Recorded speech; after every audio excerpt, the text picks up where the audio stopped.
श्री सच्चिदानंद सद्गुरु साईनाथ महाराज की जय।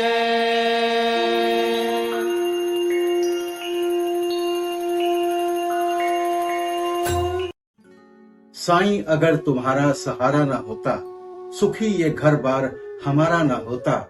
डूब जाते हम वक्त के भंवर में, हमारे सर पे जो हाथ साईं तुम्हारा न होता। ओम श्री साईनाथाय नमः। आदरणीय साईं भक्तों, आप सभी को हृदय की गहराइयों से सादर प्रणाम। साईं ज्ञान गंगा के सभी एपिसोड्स को पसंद करने के लिए आपका दिल से आभार। आशा करते हैं कि साईं ज्ञान गंगा का ये नया वीडियो भी आपको अवश्य पसंद आएगा। पसंद आने पर आप वीडियो को लाइक कीजिएगा, ज्यादा से ज्यादा शेयर कीजिएगा, और यदि आप हमसे नए जुड़े हैं और आपने अभी तक हमारे चैनल को सब्सक्राइब नहीं किया है तो प्लीज अभी सब्सक्राइब कीजिएगा। तो आइए शुभारंभ करते हैं साईं ज्ञान गंगा के 43वें एपिसोड में श्री साईं सचरित्र के अध्याय 40 का। इस अध्याय में दो कथाओं का वर्णन है। किस प्रकार बाबा श्री बीवी देव की मां के यहाँ उद्यापन में सम्मिलित हुए और किस प्रकार होली त्योहार के भोजन समारोह के अवसर पर बाबा बांद्रा में हेमाड पंत के घर पधारे। श्री साईं समर्थ धन्य है जिनका नाम बड़ा सुंदर है। वे सांसारिक और आध्यात्मिक दोनों ही विषयों में अपने भक्तों को उपदेश देते हैं और भक्तों को अपना जीवन ध्येय प्राप्त करने में सहायता प्रदान कर उन्हें अपनी शक्ति प्रदान करते हैं, सुखी बनाते हैं। वे भेदभाव की भावना को नष्ट कर उन्हें आसानी से प्राप्त न हो पाने वाली वस्तु की भी प्राप्ति बड़ी आसानी से कराते हैं। भक्त लोग साईं के चरणों पर भक्ति पूर्वक नतमस्तक होते हैं और श्री साईं बाबा भी भेदभाव रहित होकर प्रेम पूर्वक भक्तों को हृदय से लगाते हैं। वे भक्तगण में ऐसे सम्मिलित हो जाते हैं जैसे वर्षा ऋतु में जल नदियों से मिलता तथा उन्हें अपनी शक्ति और मान देता है। जन्म नाम नहीं पाए प्रभु, मलसा नाम रखा। साईं नाम सुशोभित, महिमा पर न जाए, महिमा पर न जाए। साईं के उपदेश सब सत्य सरल सतरूप, संसारिक उपमा दई, आध्यात्मिक अनुरूप, आध्यात्मिक अनुरूप। साईं ओम, साईं ओम, साईं ओम, साईं ओम। ओम साईं श्री साईं जय जय साईं, ओम साईं श्री साईं जय जय साईं, ओम साईं श्री साईं जय जय साईं, ओम साईं श्री साईं जय जय साईं, ओम साईं श्री साईं जय जय साईं, ओम साईं श्री साईं जय जय साईं। अब बात श्रीमती देव के उद्यापन उत्सव की। श्री बीवी देव डहाणु जिला ठाणे में मामलतदार थे। उनकी माता ने लगभग 25 या 30 व्रत लिए थे, जिनके बाद उन्हें उद्यापन करना था। उद्यापन के साथ साथ 100-200 ब्राह्मणों का भोजन भी होने वाला था। श्री देव ने एक डेट निश्चित कर बापू साहेब जोग को एक पत्र शिरडी भेजा। उसमें उन्होंने लिखा कि तुम मेरी ओर से श्री साईं बाबा को उद्यापन और भोजन में सम्मिलित होने का निमंत्रण दे देना और उनसे प्रार्थना करना कि उनकी अनुपस्थिति में उत्सव अधूरा ही रहेगा। मुझे पूर्ण आशा है कि वे अवश्य ही ढाणु पधारकर दास को कृतार्थ करेंगे। बापू साहब जोग ने बाबा को वो पत्र पढ़कर सुनाया। उन्होंने उसे ध्यान पूर्वक सुना और शुद्ध हृदय से प्रेषित निमंत्रण जानकर बाबा कहने लगे, जो मेरा स्मरण करता है उसका मुझे सदैव ही ध्यान रहता है। मुझे यात्रा के लिए कोई भी साधन, गाड़ी, तांगा या विमान की आवश्यकता नहीं है।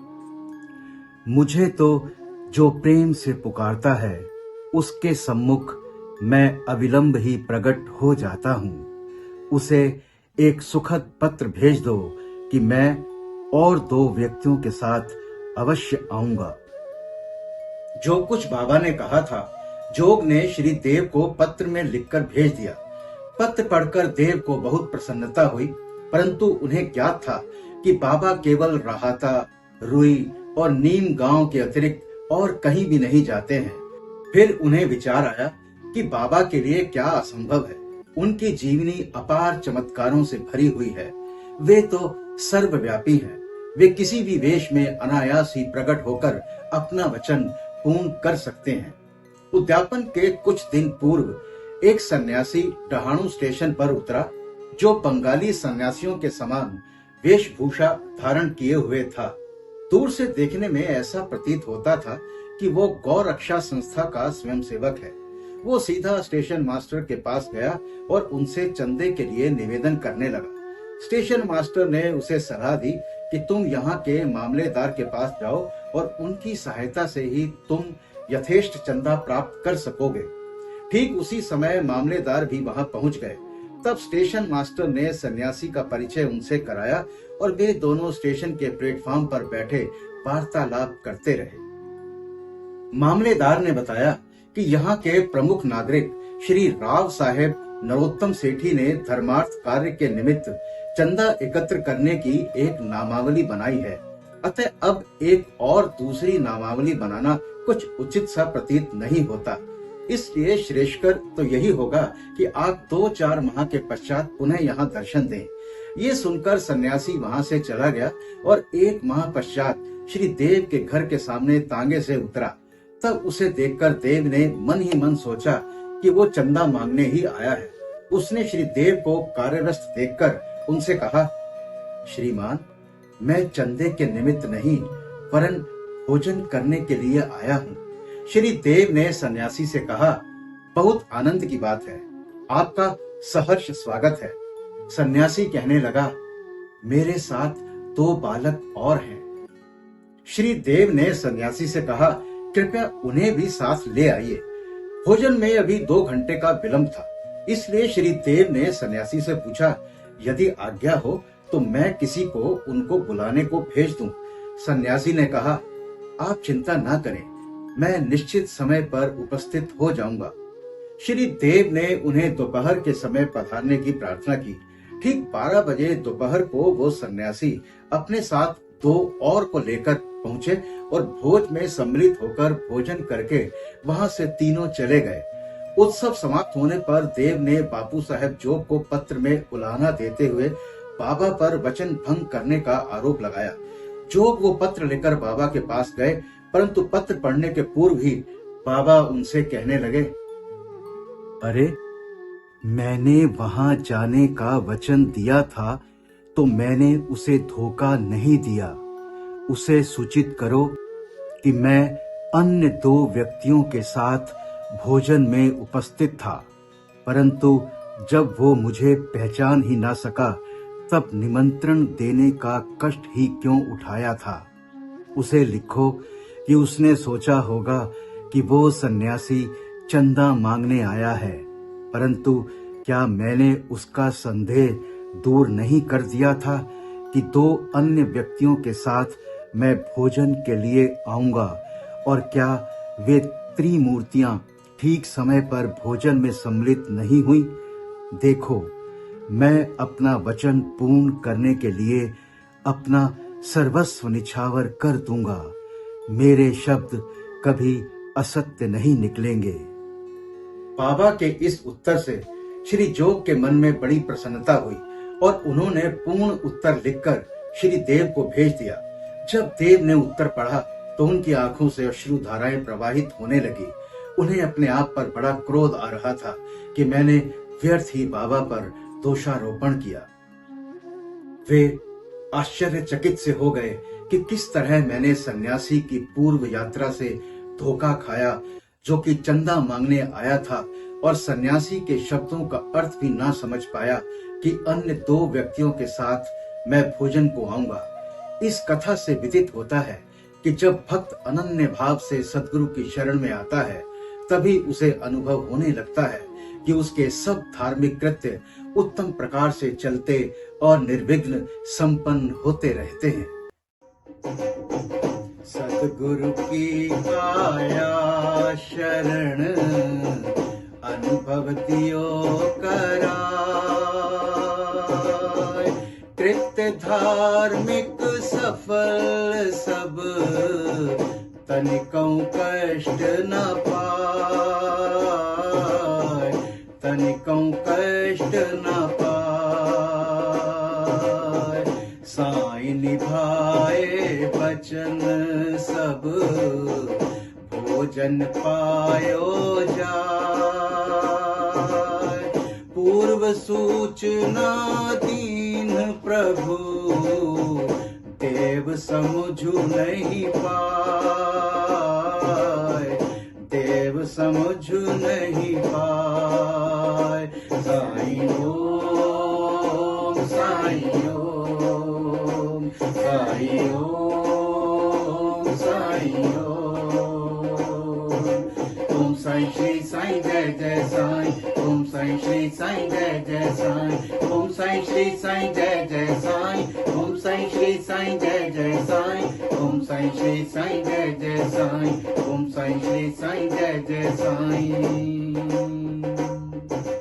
अब बात हेमाड पंथ के होली त्योहार पर भोजन समारोह की।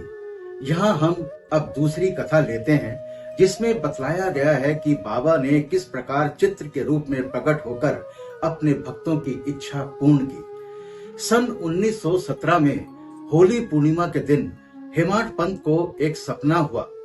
बाबा उन्हें एक सन्यासी के वेश में दिखे और उन्होंने हेमाड पंथ को जगाकर कहा कि मैं आज दोपहर को तुम्हारे यहाँ भोजन करने आऊंगा।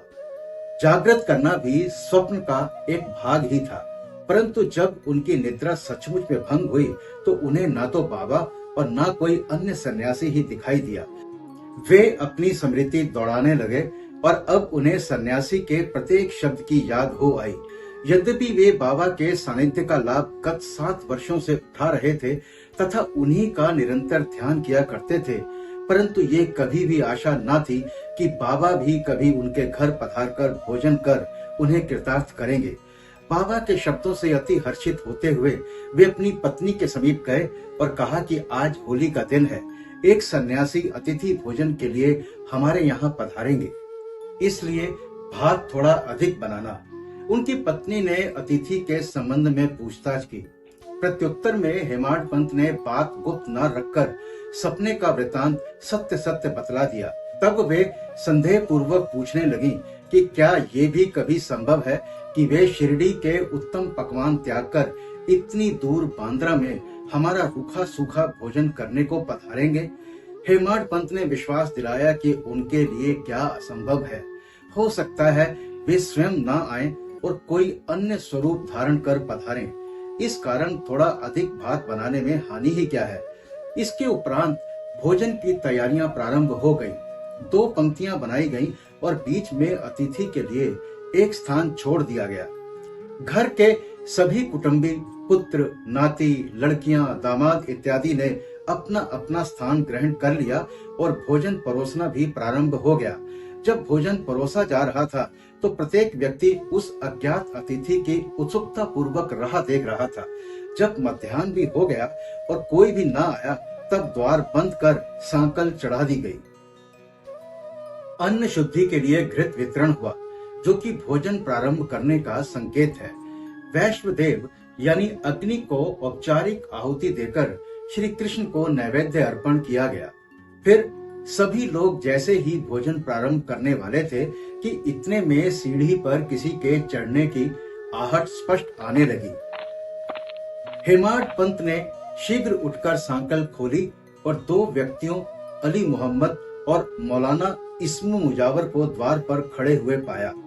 इन लोगों ने जब देखा कि भोजन परोसा जा चुका है और केवल प्रारंभ करना ही शेष है, तो उन्होंने विनीत भाव में कहा कि आपको बड़ी असुविधा हुई, इसके लिए हम क्षमा प्रार्थी हैं। आप अपनी थाली छोड़कर दौड़े आए हैं तथा अन्य लोग भी आपकी प्रतीक्षा में हैं, इसलिए आप अपनी ये संपदा संभालिए।